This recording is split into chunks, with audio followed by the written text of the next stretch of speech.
India Today's Shivarur got this exclusive access to C-295 aircraft earlier. Here's a ground report that he sent us from Spain.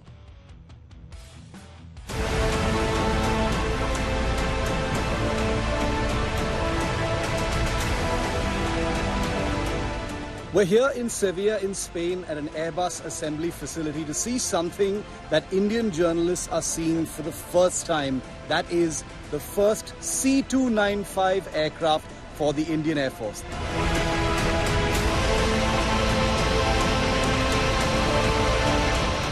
This aircraft is the first one that's been built by Airbus, a part of 16 such aircraft that are going to be built at this sprawling facility and delivered very soon. This particular aircraft is going to be delivered in just the next few weeks to the Indian Air Force, after which 15 more such aircraft will be built at this precise facility in Sevilla in Spain for delivery to the Indian Air Force.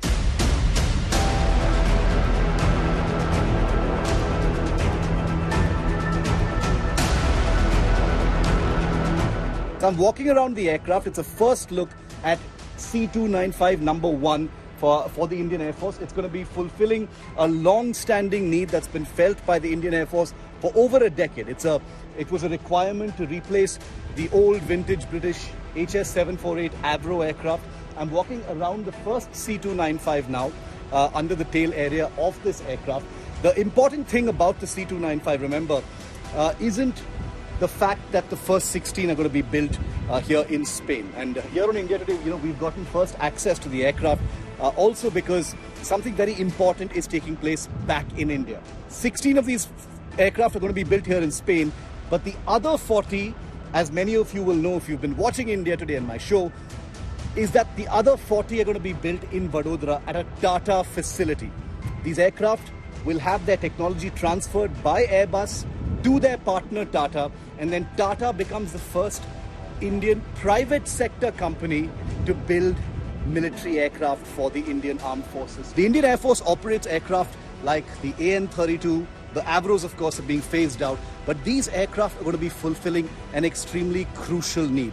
Remember, the Air Force operates aircraft for many different things, but its transport aircraft are crucial because India is geographically large. We've got all kinds of terrain. This particular aircraft is capable of landing on unprepared surfaces. It's designed for operations of high altitude areas, which is a particularly difficult thing, in aviation because of the thin atmosphere and the various other challenges. And remember, India has important, crucial air bases at high altitude, whether it is Leh, whether it is Thois, the world's highest military airfield, which is Daulat Beg Oldi, is also in India, and the aircraft of this kind has been proven to be able to operate from such forbidding locations. Now, 56 aircraft of this kind will be built for the Indian Air Force. That number might go up because the Indian Air Force, apart from replacing its old Avros, also has to replace over 100 AN-32 aircraft. And AN-32s, remember, are of Ukrainian origin.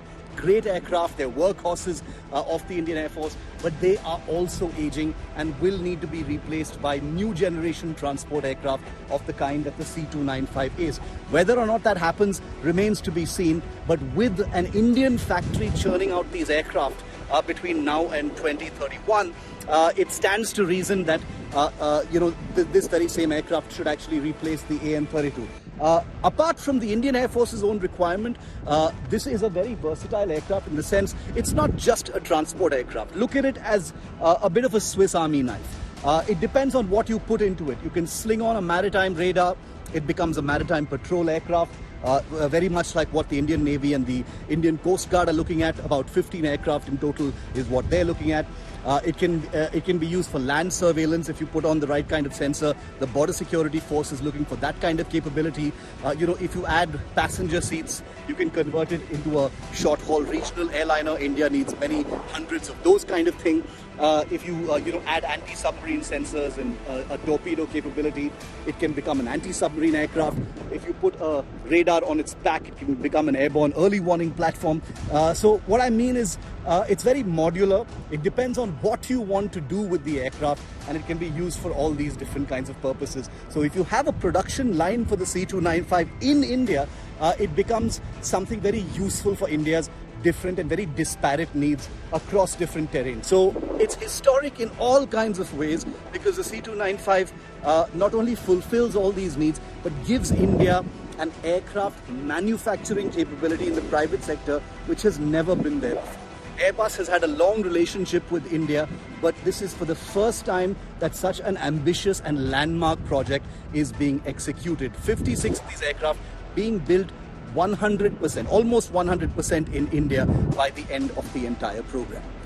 In Sevilla, Spain, this is Shiv Arur for India Today. Shiv Arur's exclusive ground report from Spain.